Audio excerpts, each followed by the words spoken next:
एष में सर्वधर्माणाम धर्मोधिकतमो मतः यद भक्त्या पुंडरीकाक्षम स्तवैरर्चे नर सदा। जितने भी धर्म कहे गए हैं उनमें सर्वश्रेष्ठ धर्म यही है कि भक्ति पूर्वक भगवान के नाम रूप गुण लीला का कीर्तन किया जाए, भगवान की स्तुति किया जाए। भगवान नामोच्चार से श्रेष्ठ कोई धर्म नहीं है।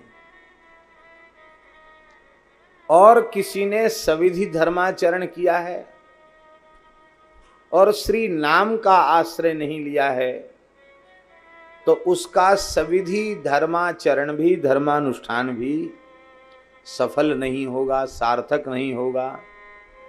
न चाह कर भी कुछ न कुछ दोष रहा आवेगा, रह जाएगा।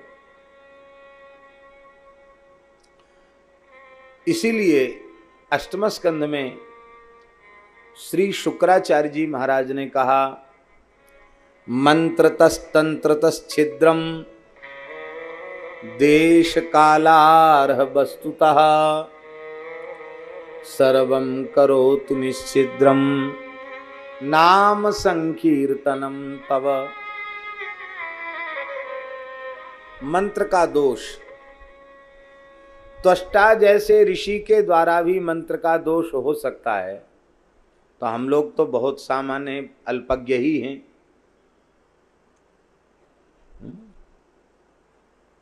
मंत्रो हीन स्वरतो वर्णतो वा मिथ्या प्रयुक्तो न तमर्थमाह सबाग वज्रो यजमानम हिनस्ति यथेन्द्र शत्रु स्वरतो पराधार।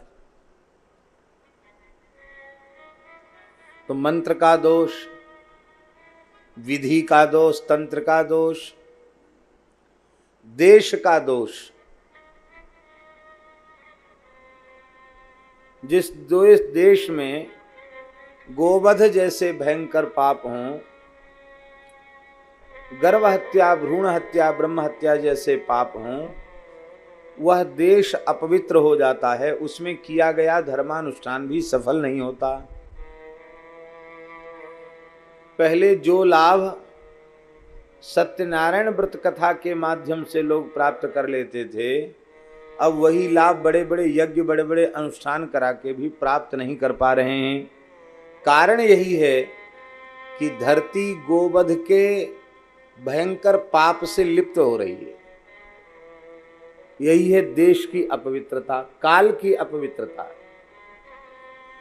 तो मंत्र का दोष, विधि का दोष, देश का दोष, काल का दोष, ये सारे प्रकार के दोष यदि किसी भी अनुष्ठान में प्रेम से हरिनाम संकीर्तन कर लिया जाए, इस सब प्रकार के दोषों की निवृत्ति हरिनाम संकीर्तन से हो जाती है। देखो, कर्मकांड में भी भगवान के नाम को छोड़कर दूसरी कोई गति नहीं है। हम कोई भी यज्ञ, जप, पाठ, हवन, यज्ञ आदि शुभ कर्म करने बैठते हैं तो भगवान नाम से ही उसका आरंभ करते हैं। ओम केशवाय नमः, ओम नारायणाय नमः, ओम माधवाय नमः, ओम ऋषिकेशाय नमः। ये सब भगवान के नाम ही तो हैं, और क्या है। फिर पवित्र भी होते हैं तो किससे होते? भगवान नाम से होते हैं। अपवित्रः पवित्रो वा सर्वावस्थांगतोऽपि वा यस्मरेत् पुंडरीकाक्षं सबाह्याभ्यंतरशुचि। जो पुंडरीकाक्ष भगवान का स्मरण करता है वो बाहर और भीतर से पवित्र हो जाता है।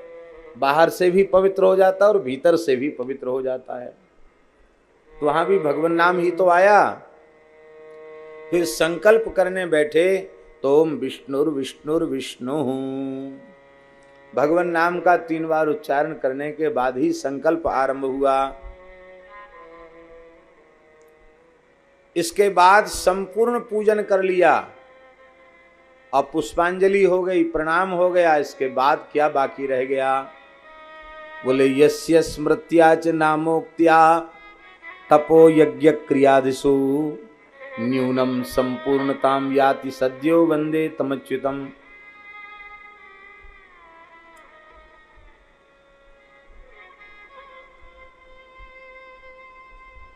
सद्यः उन भगवान अच्युत के चरणों में हम प्रणाम करते हैं जिनके स्मरण से, जिनके नाम के उच्चारण से तप यज्ञ आदि क्रियाओं के संपूर्ण प्रकार के दोष, संपूर्ण प्रकार की निवृत्ता समाप्त होकर वह कार्य पूर्ण होता है, वह साधन पूर्ण होता है। ऐसे अच्युत भगवान के चरणों में हम प्रणाम करते हैं। और इसके बाद वैदिक लोग भी कहते हैं ओम विष्णवे नमः, ओम विष्णवे नमः, ओम विष्णवे नमः। मानो कम से कम 3 बार भगवान नाम उच्चारण करते हैं। फिर श्री नारायणार्पणमस्तु, श्री राधा कृष्णार्पणमस्तु ये अर्पण करते हैं। भगवान नाम के बिना गति नहीं है, भगवान नाम ही सर्वोपरि है। देखो गीता का उपदेश भगवान ने स्वयं दिया और विष्णु सहस्त्रनाम जैसे स्तोत्र का उपदेश स्वयं न देकर परम भागवत भीष्म जी के द्वारा दिलवाया। ऐसा क्यों? मानो श्री ठाकुर जी ने कहा अपने नाम का उपदेश स्वयं करने का मेरा अधिकार नहीं है, मेरे नाम महिमा का उपदेश तो मेरे नामनिष्ठ संत ही कर सकते हैं। भगवान नाम की महिमा का वर्णन भगवान अपने भक्त के द्वारा करवा रहे हैं। आहा, भीष्म जी भगवान नाम की महिमा का वर्णन कर रहे हैं। विष्णु सहस्रनाम स्तोत्र बड़ा अद्भुत अनुपम स्तोत्र है। ये भगवान का सर्वश्रेष्ठ अर्चन है।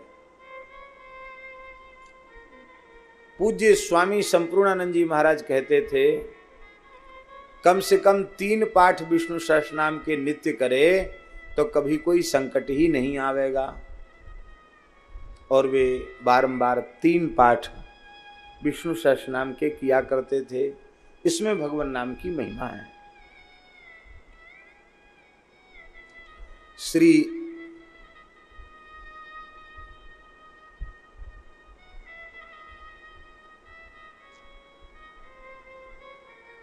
महाराज जी का भाव, इतनी महिमा है विष्णु सहस्त्रनाम की और हम संस्कृत पढ़े नहीं हैं और इच्छा है कि हमें फल तो मिले कम से कम। तो महाराज जी कहते थे कि पूरा विष्णु सहस्त्रनाम में सभी नाम कंठस्थ नहीं हो सकते तो चिंता मत करो, 4 अक्षर का नाम उच्चारण कर लो, नारायण। तो एक बार नारायण नाम का उच्चारण कर लेने से भी विष्णु सहस्त्रनाम के पारायण का पुण्य मिल जाएगा। अब कोई और भारी आलसी हो वो कहे कि ये तो बहुत लंबा चौड़ा नाम है नारायण, इतना लंबा कैसे बोलेंगे? बोले कोई बात नहीं, 3 अक्षर का नाम ले लो तो भी बात बन जाएगी, गोविंद। क्योंकि गोविंद नाम की भी बड़ी भारी महिमा है। कितनी महिमा है? महाराज जी पद्म पुराण में लिखा है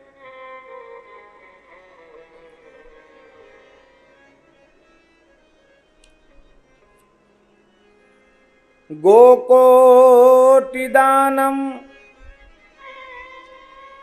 ग्रहणे सुकासी,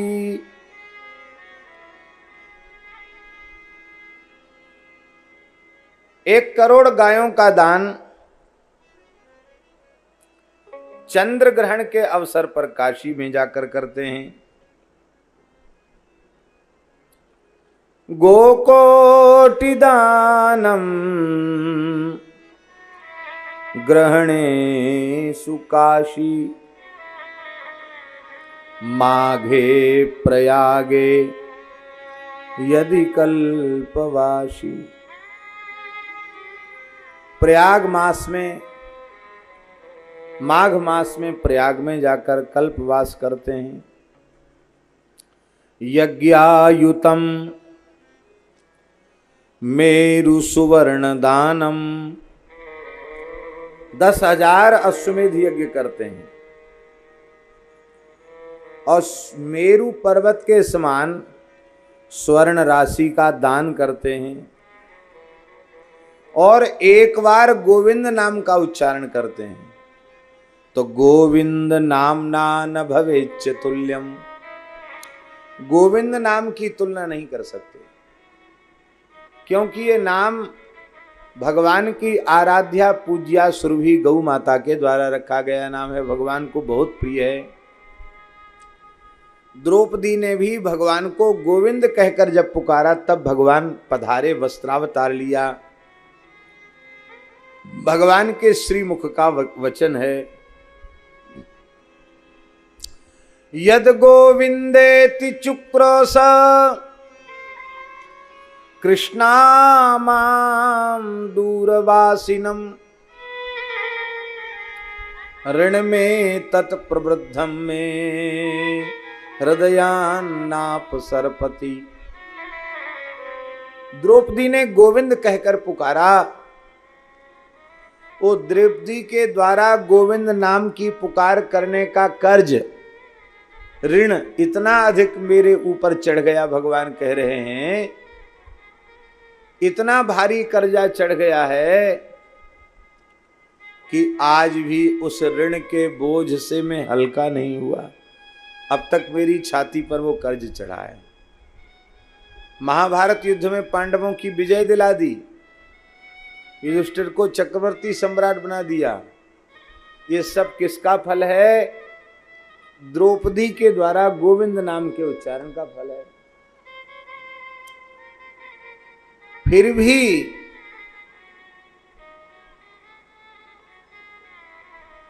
ठाकुर जी कहते इतना करने के बाद भी मैं अभी कर्ज से मुक्त नहीं हुआ हूं। इतना प्रेम है उनको गोविंद नाम से, इसलिए अष्टादशाक्षर गोपाल मंत्र में भी गोविंद नाम आया है। बीजाक्षर के बाद कृष्ण शब्द से चतुर्थी का एक वचन, फिर गोविंद शब्द से चतुर्थी का एक वचन, फिर गोपीजन वल्लभ शब्द से चतुर्थी का एक वचन, इत्यादि प्रकार से अष्टादशाक्षर गोपाल मंत्र है, उसमें भी गोविंद नाम है। भगवान को गोविंद नाम बहुत प्रिय है। भक्ति महारानी भी ज्ञान वैराग्य के साथ जब नृत्य करती हैं तो भक्ति ही सुतौ तौ तरुणौ गृहीत्वा प्रेमैक रूपा सहसा विरासीत। श्री कृष्ण गोविंद हरे मुरारे नाथेति नामानि मुहुर्वदन्ति। प्रहलाद जी भी बड़े अनन्य भक्त हैं गोविंद प्रभु के। सुखदेव जी महाराज तो कहते हैं नानुसंधत्त एतानि गोविंद परिरंभिता।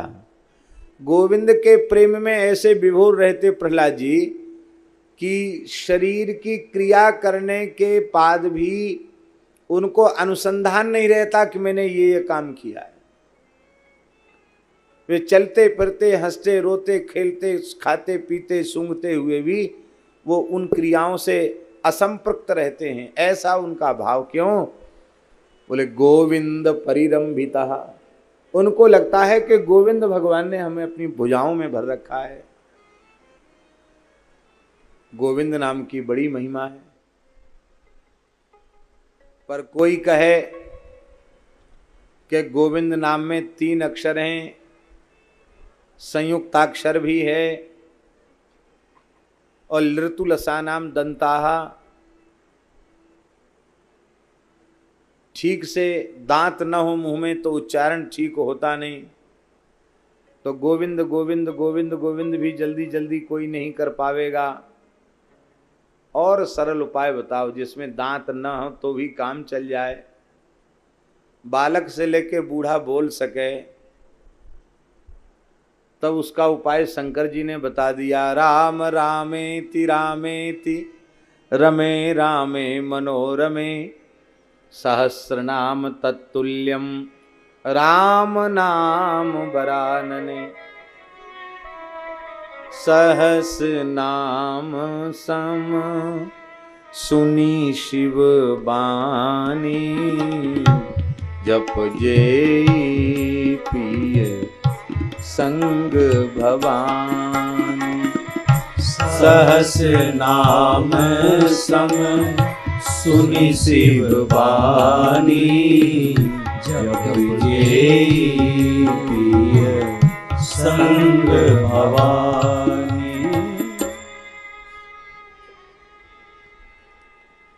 इसलिए कुछ जिस पे कुछ भी न बने और एक बार राम नाम का उच्चारण कर ले, इतनी महिमा है।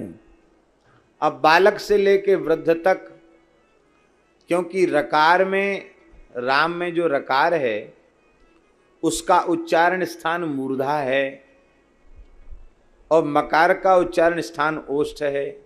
उपू पद्मानिया नाम ओष्ठौ। तो भैया ये मूर्धा, तरुआ, तालु और होठ, ये तो बच्चे से लेके बूढ़े तक रहते, दांत होए तो न होए तो। इसलिए राम नाम बहुत सरल है।